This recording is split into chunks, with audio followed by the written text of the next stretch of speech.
Hi Flosstube, it's Arlene here. It is Saturday, March 26, 2022. I'm a little nervous going into this because I have a new setup going on here. I have done all of my Flosstube videos, I think except for the first one, using my laptop. It's just what's worked for me. I, a couple months ago, got a brand new phone, like great camera, the whole 9 yards. And I'm like, you know what? Let me try this. So I'm kind of hoping that I don't like do a whole video and then discover that for whatever reason, it's not working out. And then separate from that is this whole lighting situation I have going on here. If you have been with me for a while, you may recall that I moved about a year ago, it was last May.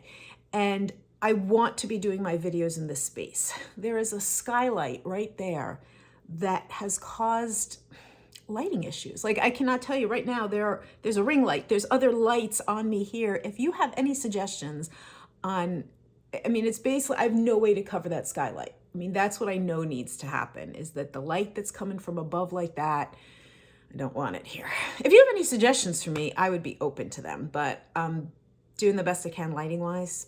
I also have to get used to looking at a different place than where I used to for my laptop. So if my eyes wander, it's only because I'm getting used to something new. All right, so thank you so much for being here. If you are new, welcome. I'm so glad you found me. I know there are so many Flosstube videos to watch these days. I appreciate you being here. And for those who have come back to see me again, I appreciate you being here as well. It was important to me to get a video out. It has been just about a month since my last one, when I introduced to all of you my Nashville releases. And so I had all, I have all these things to talk about related to Nashville, and that was motivation to get a video done. But then there's even more motivation than that. I had to look this up, but March 28th, so 2 days from now, 2017 is when I posted my first Flosstube. And so this is my 5-year anniversary for doing Flosstubes, which is just like 5 years, really? So I have a bunch of things related to that to talk about. Oh, and then the other thing, as you could see what's going on here, that's the light coming from the skylight. I was all ready to start doing this video easily an hour or so ago. Oh, you know, okay. And that light was hitting directly at me, and I kept like moving around. I'm like, you know what? I just got to go do something else, and at least the sun can move a little bit. Again, I'm looking at the wrong place. The sun can move a little bit, and then I could at least get this video done because I really want to. So I have things to share about Nashville and some current stitching stuff. And then we'll do a little 5-year anniversary celebration, shall we say. And so you can see a piece that I brought up to share, and it's directly in the sunlight, and I want to move it right now, but it's only going to be there for a few minutes, and that's okay. So Nashville, there's a booklet right there. If you are a regular Flosstube person, you've probably heard lots of people talk about the Nashville needlework market from different perspectives: buyers, exhibitors, stitchers who are waiting for their store owners to bring back the stuff that they bought at Nashville. But if you are not, I'm going to just take a moment to share with you. Nashville Needlework Market happens once a year in March. It was canceled last year in 2021, but it went on. It takes place at an Embassy Suites, and it's a wholesale market. So the people who come to purchase are the store owners, and they come to purchase directly from the exhibitors. Most are designers. There's fabric companies and thread companies and so on, but it's a lot of designers as well. In the Embassy Suites, every exhibitor gets a suite, a room, and the front part, which is like the living room space, everyone sets up as their store, and the back bedroom gets used as a bedroom and storage and whatever else needs to be. A lot of furniture gets moved around. People bring in all kinds of decorative ways to display their patterns, designs. So this was my first year being an exhibitor at Nashville. I went 2 years ago, 2020, and it was literally like a week before things really started shutting down. I went as a visitor, and that was so incredibly helpful.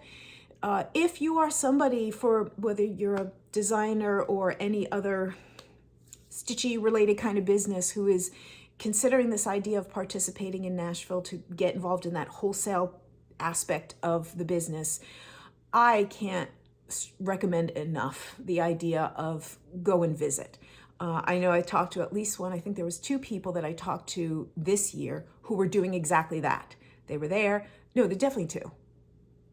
They were there, they were having conversations, they were asking questions. It's exactly what I did 2 years ago. And so I was more than happy to give any help I could.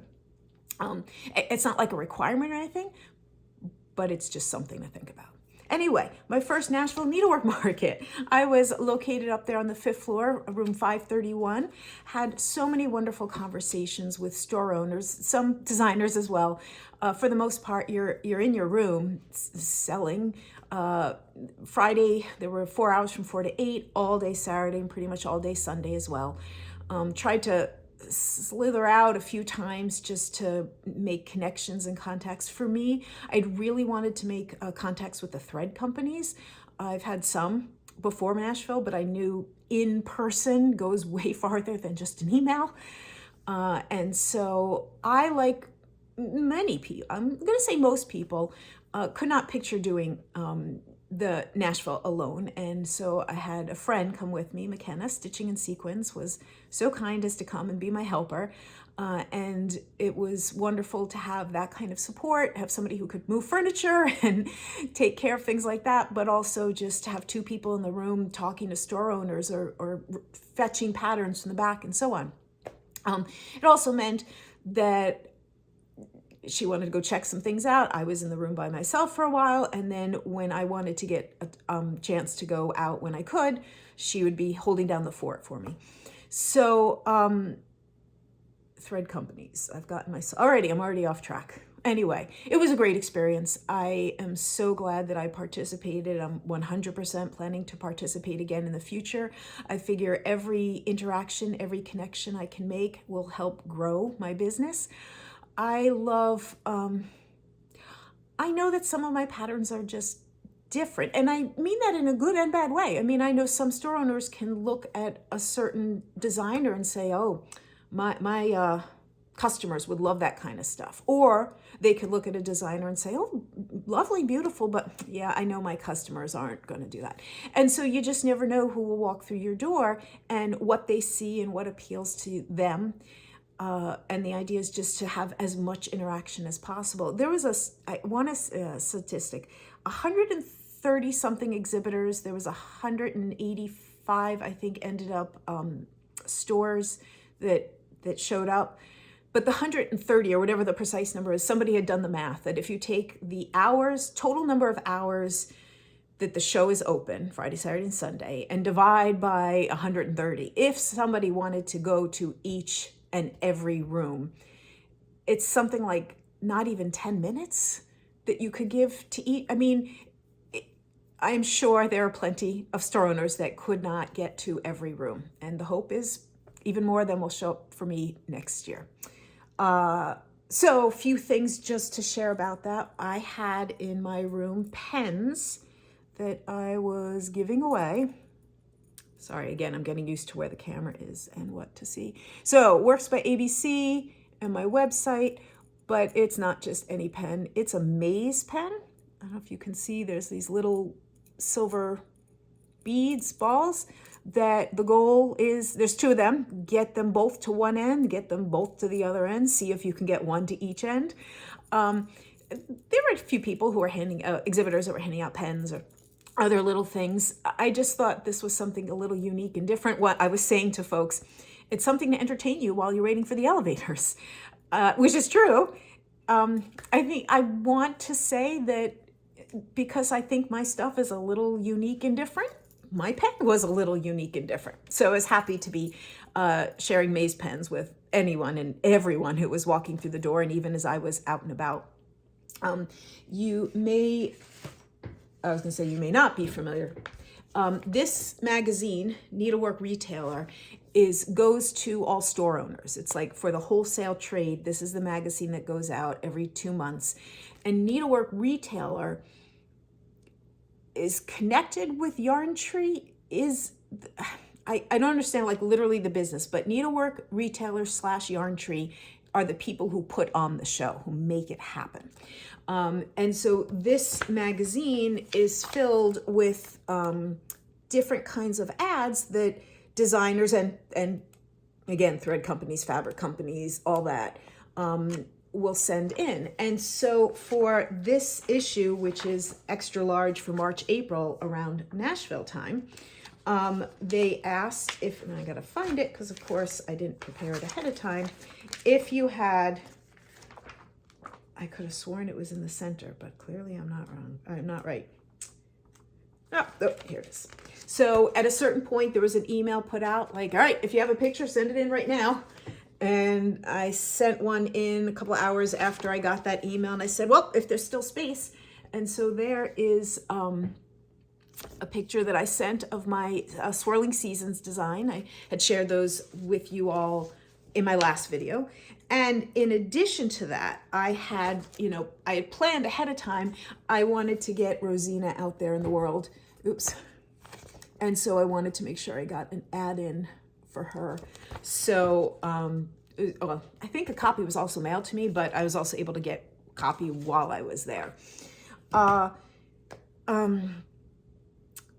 I'm looking at my whole list here. I said I wanted to check in with thread companies, just a few things to share with you. So Gentle Arts was giving out their new designers, their new threads for this year.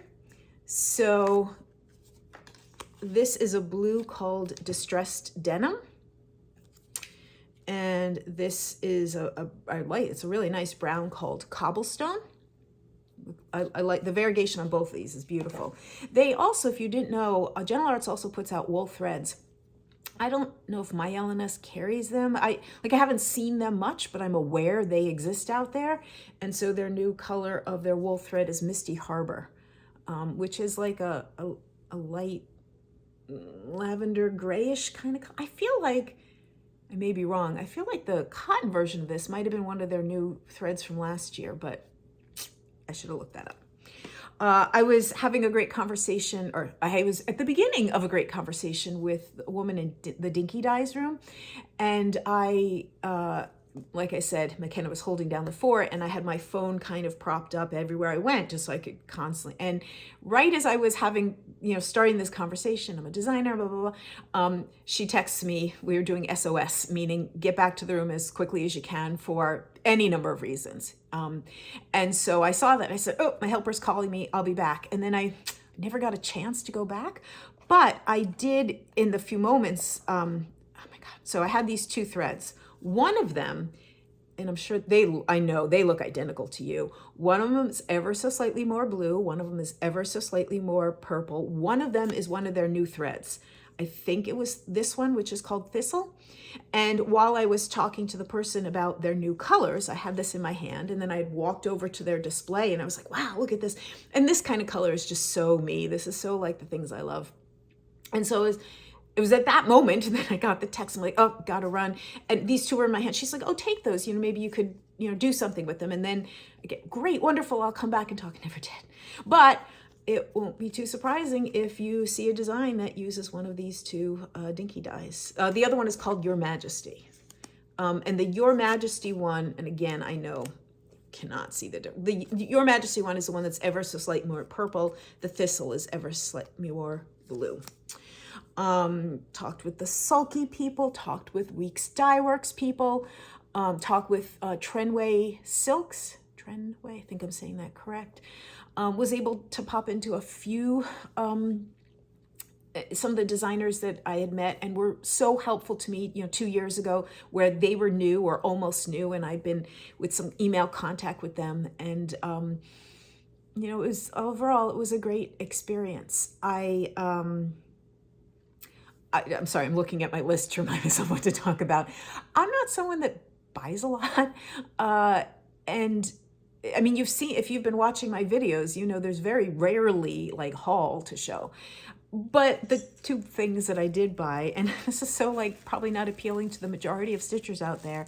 This came from Yarn Tree when I went into their room to talk to them about something. They have these magnifiers. Can you, all right. So it's like if I put it flat on the ground or on a table or something, whatever's underneath there will be greatly magnified.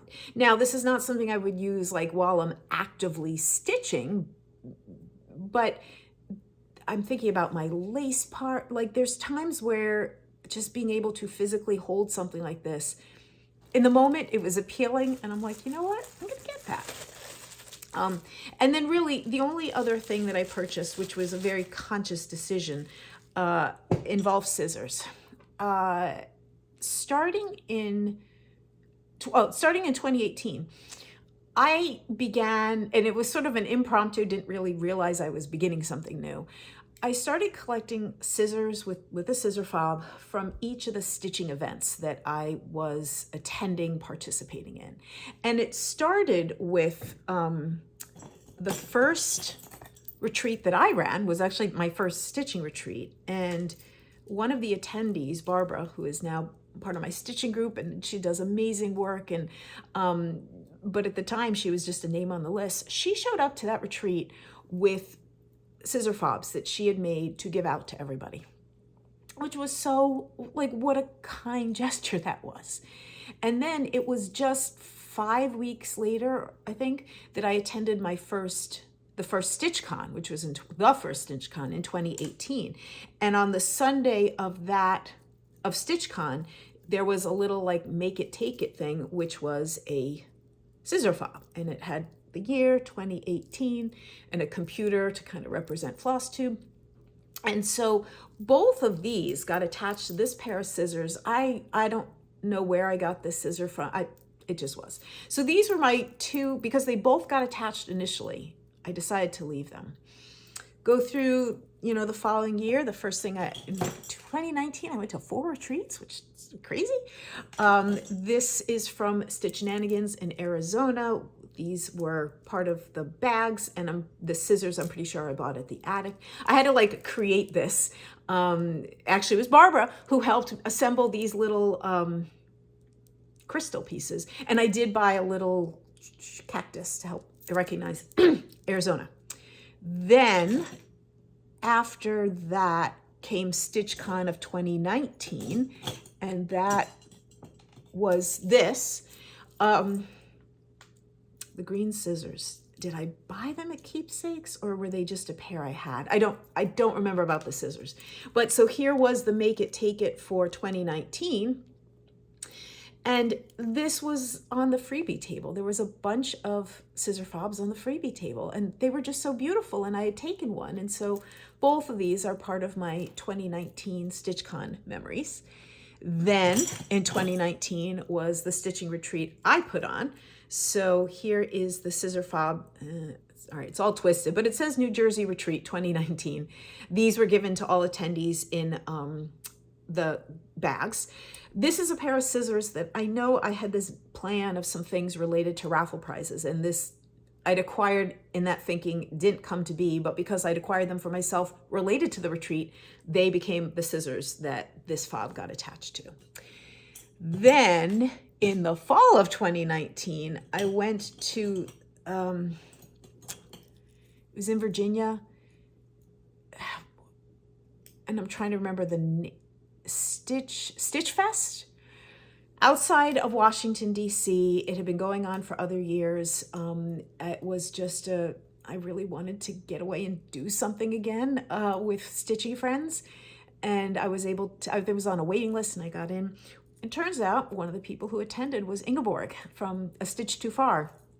And Emma, oh my God, what's Emma's IG name? Anyway, one of the things Ingeborg had brought for everybody were these little, all right, now I'm going to get it wrong, Netherlands versus the Dutch versus, I'm going to get the wording wrong, but these little wooden shoes, it's a little keychain. There was a LNS that's called In Stitches, I believe, that wasn't too far away. And when I went there, I bought this pair of scissors for this to be my Stitch Fest Virginia retreat souvenir. And then when I went to Nashville in 2020, I bought a pair of scissors, just at some place, and I, waited till Sunday and asked, would you sell me just one pair? Sure.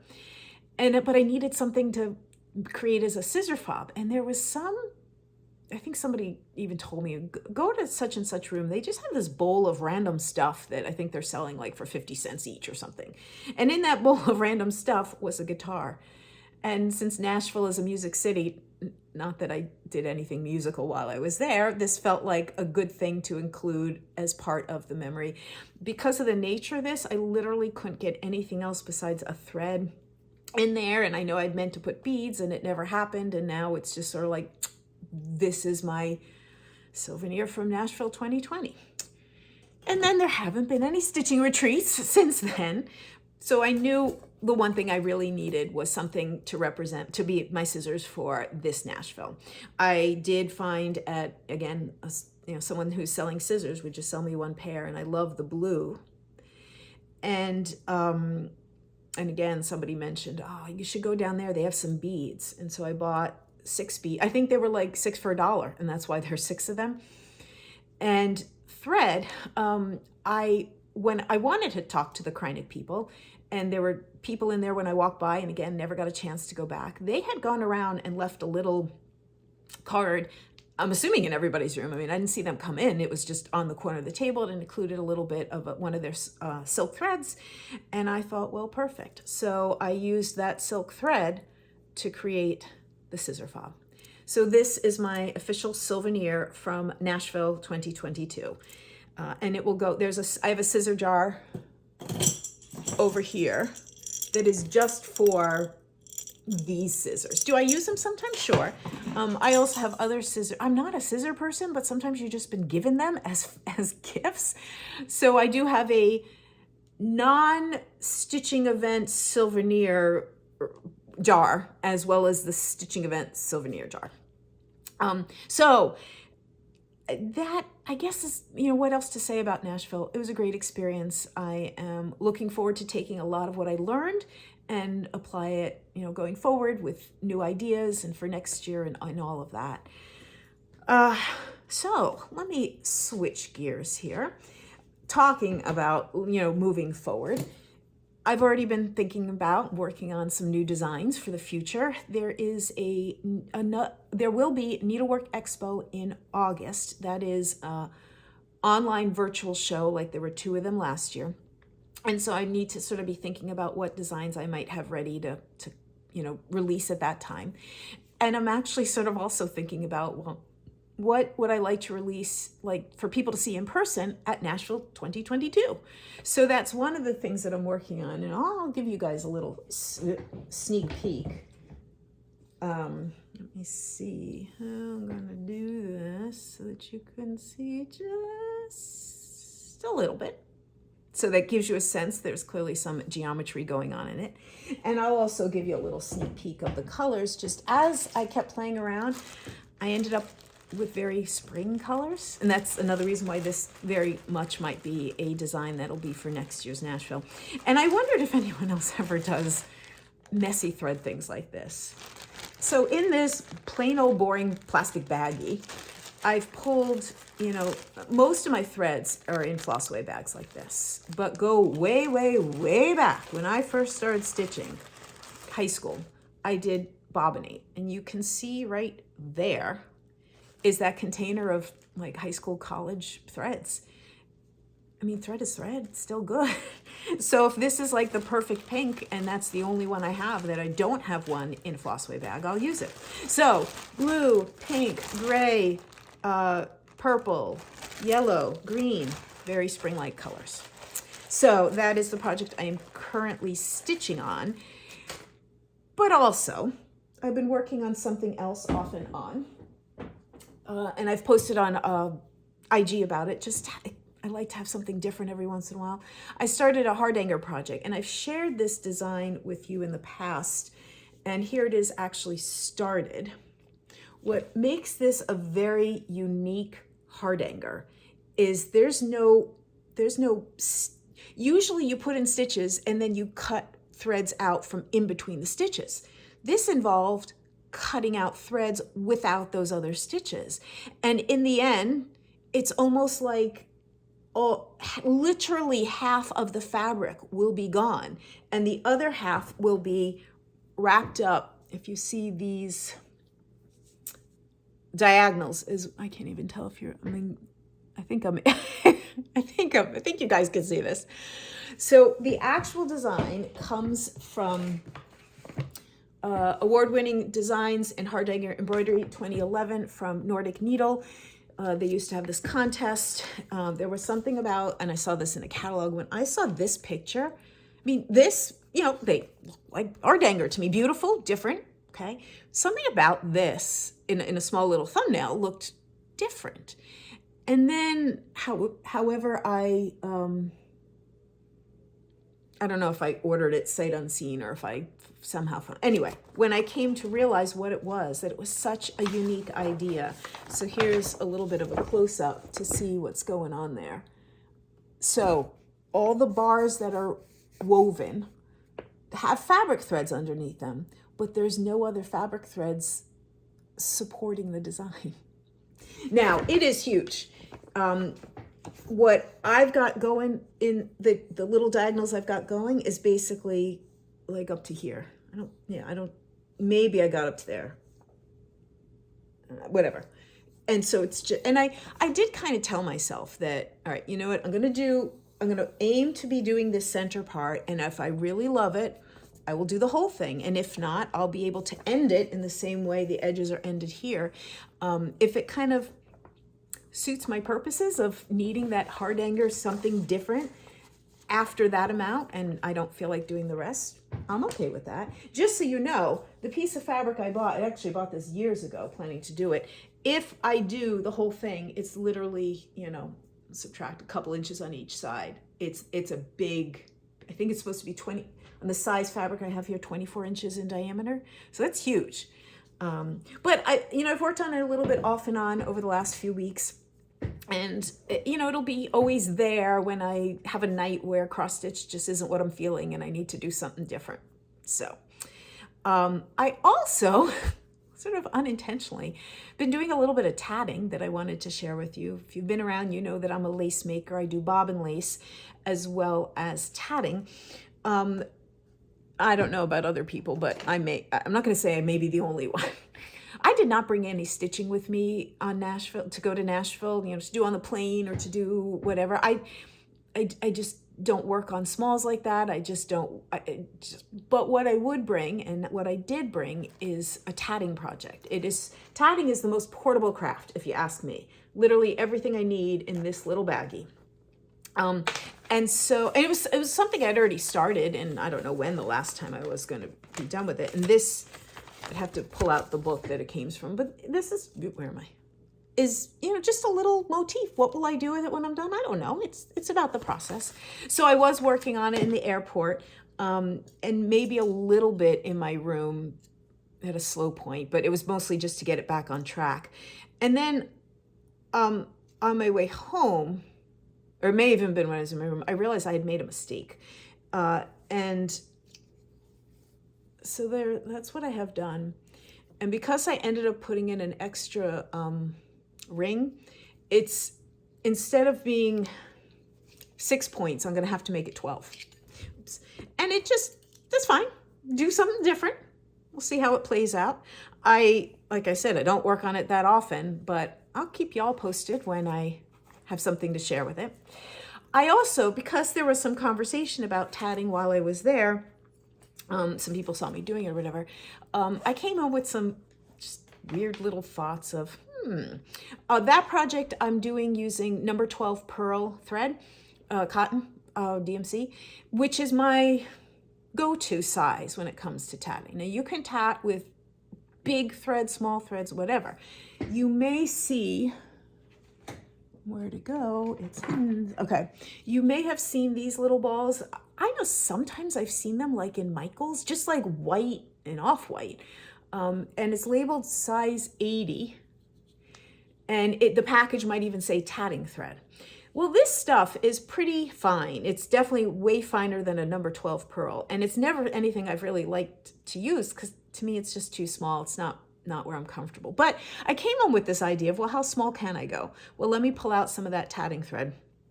And so this is a little motif that I did. I mean, you can see the size of my finger. Where's the penny? I usually keep a penny around to, yep. Here's a penny. Here's a little motif. And I did that using the size 80 tatting thread. Now, where was I going with this? I have a necklace that I've made. I've a couple jewelry. And so I thought, how can I do something with this? I acquired, where is this one?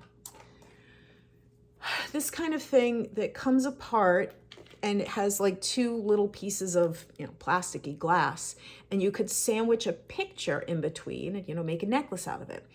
The problem with this is that even the minor thickness of this, it won't close.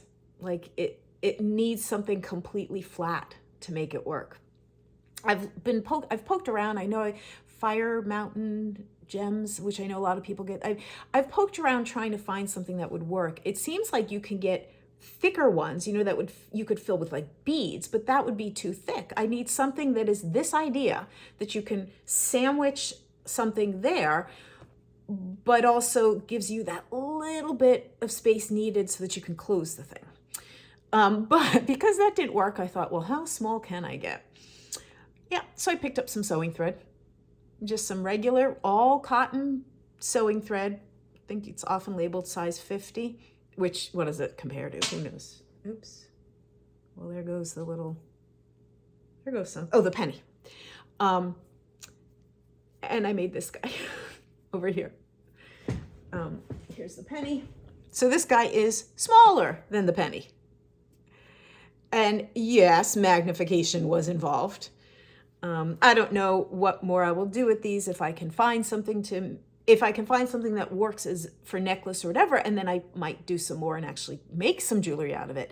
If anyone knows where I can get or where I can look into this idea, especially if I don't have to buy 100 of them, wanting something you can sandwich anyway, something that will work to allow a little bit of thickness without it being like floating around completely without anything holding it up. Let me know if you have any ideas.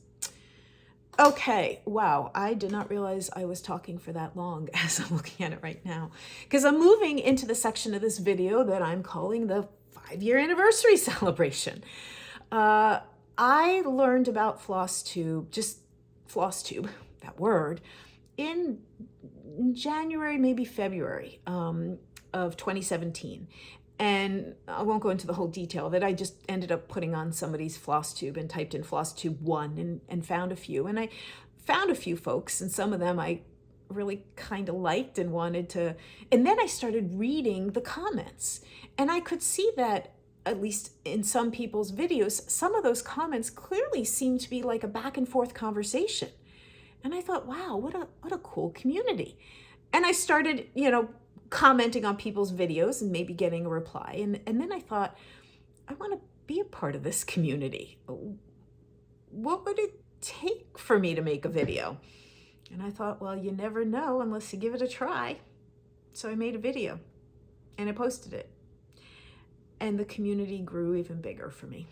So if you are here as a result of that, I don't know if there's anyone who's literally seen all of my videos, but just so I have a few things that I brought up here just to talk about my evolution as a stitcher, like what this last 5 years has meant to me as a stitcher. And there's so much that is because of how much I'm thankful for the existence of Flosstube that has helped with this growth. So my very first video, and I'm pretty sure this is the thumbnail, I show this picture. Plenty of people recognize it. It was in the cross stitching country crafts, and I have a whole story about how I got a copy of this magazine and how I wanted to stitch her. And I did this when I was in high school, and to me this is the beginning of my stitching journey, and that's why in that very first Flosstube I wanted to show her and tell that story. And so it just seemed appropriate for 5 years later. I just took her off the wall just to remind you all, remind myself, that this was the beginning of my stitching life in high school. It's also part of the beginning of my Flosstube life here. Community is a big word for me when it comes to thinking about floss tubes. For so many years, I've always stitched, like always. And I know I had some non-stitching friends who don't live around here who would say to me, can't you find some people online who like to stitch like you do? And I would be kind of like, I didn't know where to go. And sure, Facebook just seemed to have so many groups. And it was because of Flosstube that I started to figure out a little bit more about Facebook groups. But leading into that time of Facebook groups, I was also, I haven't checked in a long time, on a group that is more focused on needlepoint. But in that group, I had started posting, and they specifically say, we love cross stitch, but this is what this group is devoted to. You know, there's plenty of cross stitch groups, and they had that. But one thing that I was showing that was close enough to being considered needlepoint, on a canvas, was silk gauze. And so this is a piece that I know I've shared with you before. It is about 10 inches by 10 inches. It is on silk gauze. It is 40 count, 1/1. And this, like that's filled in. It's a complete coverage piece. I was stitching this. I think I had just finished it, had not yet gotten it framed. Around the time I started my floss tubes. I meant to go back and look to see when did I first share it with all of you. I don't know. What I do know date-wise, well, let me go back. When I kept posting it, like progress pictures, about every 2 weeks, pretty regularly on that Facebook group, I got pretty regular comments. Oh, I've been waiting for your post. Oh, it's, so much since last time. And that was the beginning of me understanding the idea of a stitching community online. And it was in a group that was truly appreciating what I was creating. And I loved all the feedback I was getting from it.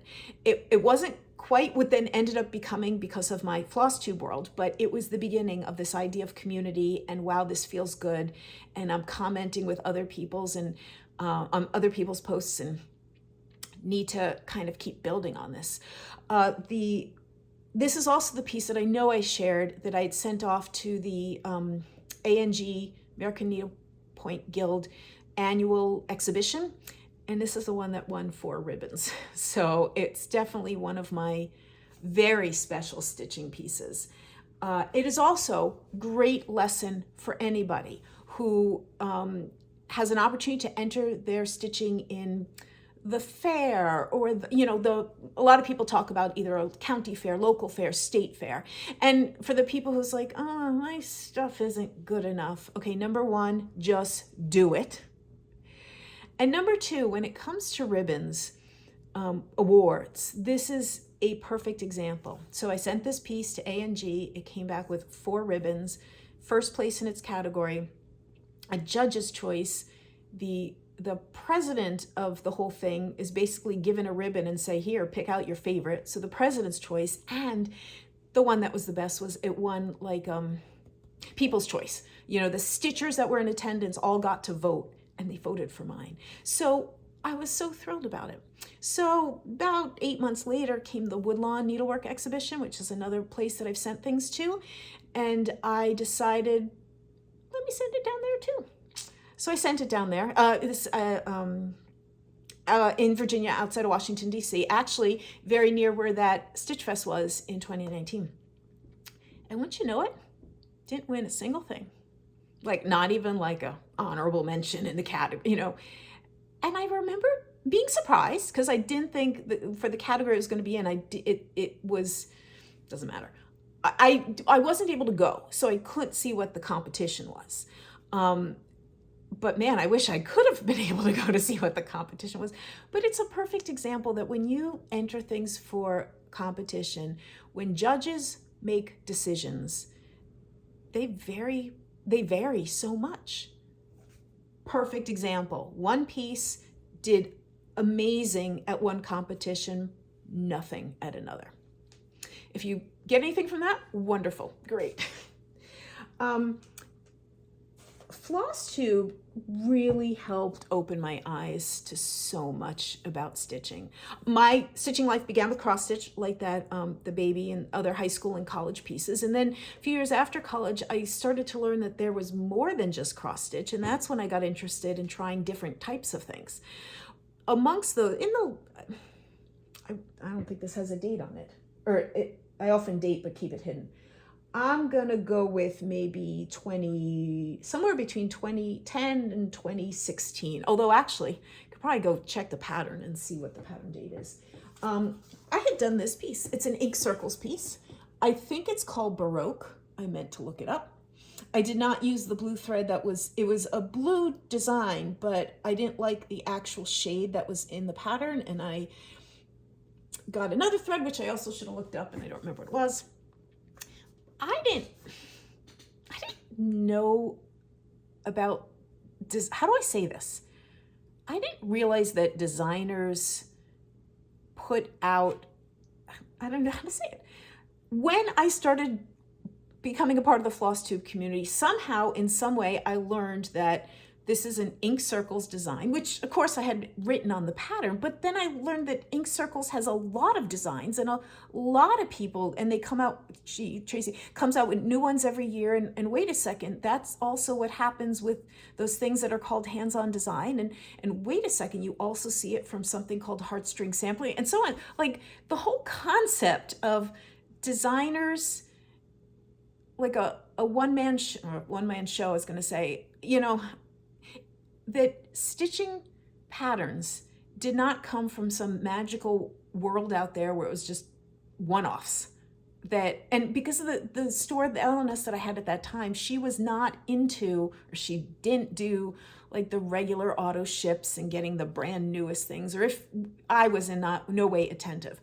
Anyway, at some point after I started doing floss tubes, and somehow this piece, maybe it was shown or talked about, and I went, wait a second, I think I've done that. And I'm like, I did an ink circles and people talk about it, and this is what it means to be a part of this community, to get familiar with some of these designers, to find what you like, and it was a great eye-opener for me. So I wanted to include this as part of my 5-year, I need to dust it also, because it is a piece that represents to me a way that I've grown as a stitcher, because I've learned more about the stitching world. However, with all of that said, well, the other thing about these 5 years has been a lot of personal life things happening. If you had compared, I'll just say 2010 to 2015, I would not say there was a whole lot of personal life things happening, but 2017 until now, there's a lot. About jobs. Both my parents passed away, and the resulting pieces of that, selling a home. So while I've grown as a stitcher, I've grown as a teacher too, because of the different things that I've been doing since then. The biggest thing to share here would be about becoming a designer. And so, am I showing this right? It wasn't too long after I started doing Flosstube videos. I started in March, and I officially launched this in May.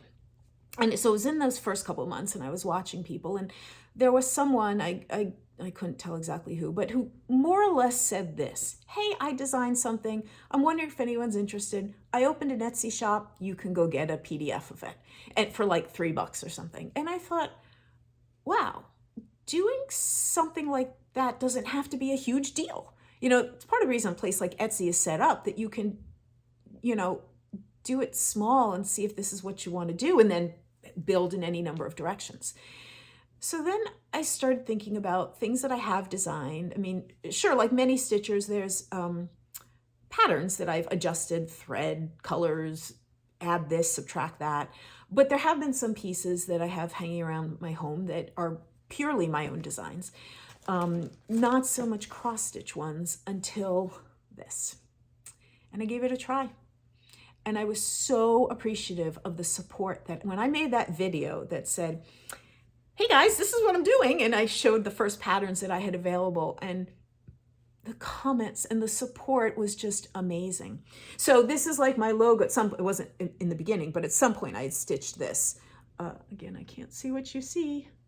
I had this with me at Nashville with a little, holding thing. Works by ABC. If you haven't already heard the story, my initials are ABC, and that's how it came to be. And when I have made comments about being at the end of the alphabet when it comes to listings, there's always people who say, well, you should have called yourself ABC Works. You'd be at the beginning. That is true, and that is actually the first idea that I had, was going to be ABC Works. And then when I got on Etsy, I learned that ABC Works was already taken. It was like a store that basically was still there. The shell of it was still there, but it had no active listings or anything. But they had the name, so I couldn't do ABC Works. And that's when I flipped it around to become Works by ABC. So to talk about, and in a few months, it'll be the 5-year anniversary of Works by ABC, to think about all the different things that I've designed, how I've grown as a designer in this time. So much thankful for feedback with people who've learned about me because of my Flosstube videos. What I was trying, well, how do you call which ones are your favorites? Well, there's certainly ones that I'm more proud of than others.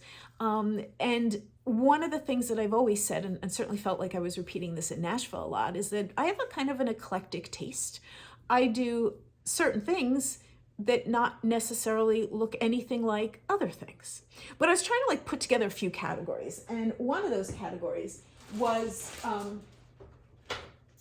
looking at centuries old patterns books and gleaning ideas from them.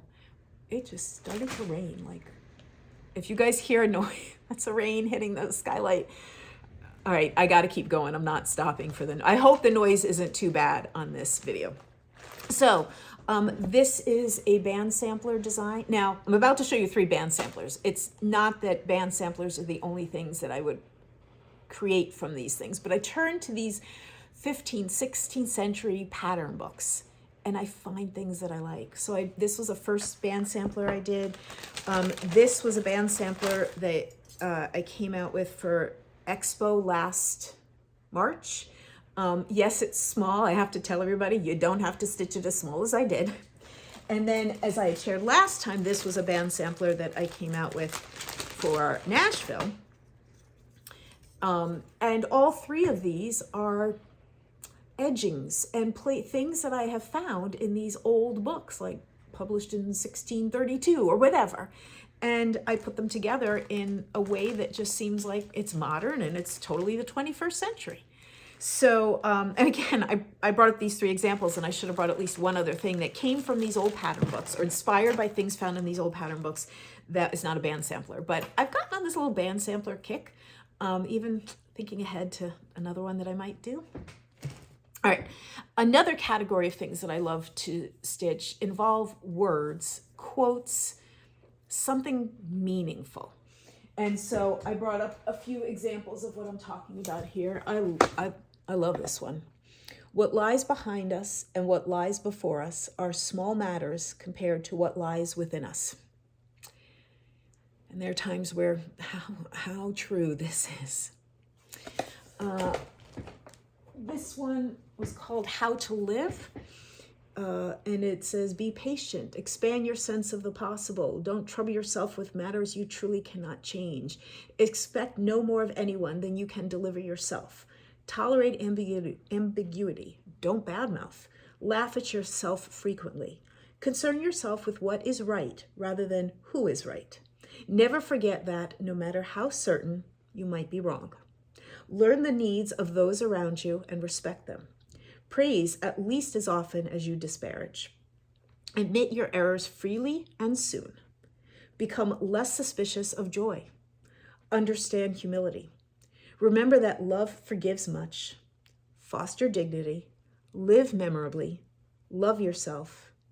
Endure. I love this kind of stuff. I'm trying to think when I came out with this one. It's called How to Live. And then one other word one to show that, I'll go ahead and say this has by no means been a great seller, but it's a project that I loved so much. And I know there's at least one person who pretty regularly tags me on Instagram as she is working on it. It is called Not Your Needle. And, from this is like geometric design, lovely, good. But when I bring it forward, you can see it's made up of words, like backstitched words. And it is the full, complete poem that's The Praise of the Needle that was written in 1631, if you've ever heard or know about this. It's the whole poem written out like that. Now, I also have a cross-stitch design that's just cross stitches that are this geometric design. But there was all kinds of reasons why it was from something I saw at the Getty Museum in the Los Angeles area. They had an exhibit about, I want to say it was books or manuscripts or something. And anyway, it was a geometric that appealed to me. I wondered, could I create it? I felt good about what I created. And then I thought it was something related to manuscripts. What could I do with this? And here's what came. So words in a very different kind of way. I want to say the most proud, very proud of Rosina. She's obviously pretty new. If you do not know anything about her, I encourage you to go back 2 videos where I spend an entire video talking about Rosina, reproduction sampler, held in the New York Historical Society, and is one of the very few samplers that are known to have been stitched by a Black girl. The research, the time, the love that I put into creating this. I mean, it's Rosina's design, or more likely her teacher's designs, but to bring it to stitchers of today, such a passion project. And so I guess if I use those words, passion project, I'm going to say Rosina is the most passion project of my designs. I mean, there's been others that I feel passionate about, but Rosina is definitely worth mentioning. And then the last category, which I want to say is like my favorite category, but that's also because I've been charting a new one of this category, is designs based on lace. As I said before, I make bobbin lace. I don't like make yardage to decorate things. It's just something I love to do, and talk about what it does later. But at some point, I know how it evolved, but I started doing lace designs for cross stitch based on lace. This was the first one I did, although this is the blackwork version of it. And it's large. I mean, you could see where, my head, you can see how large it is. And it definitely, I had this with me at Nashville. It definitely drew attention by just its size and from the distance. It is a blackwork piece, but I also have the pattern in cross stitch. But I just, this started me off. I didn't bring all of them up here. I wanted to just share this one. When I start, in some ways, this is my pandemic piece. I had started it February 29th, because you just remember that date, in 2020. And the reason it got stitched up as fast as it did was because of lockdowns and all of that. It's sad to say that because pandemic, this world has gone on for too long. It's like, this isn't the only thing I've stitched during this time period. But I still think about that. And I love the fabric. I loved the design. The one I came out with in August was, I'm using was and not is, I believe my favorite of the designs. This one is called Elegant Lace. In Nashville, if you saw any of my pictures on IG, I had hanging up on the walls the lace, like tablecloth, that inspired this piece, as well as the circular one for the blackwork and cross stitch one. That one's called Gossamer Lace. The pink one's called Heirloom Lace. This is called Elegant Lace. I love playing around with options that maybe a lot of cross stitchers don't think about. So you can see plenty of full X's, but you can also see, I think you can see if it's focusing, tent stitch.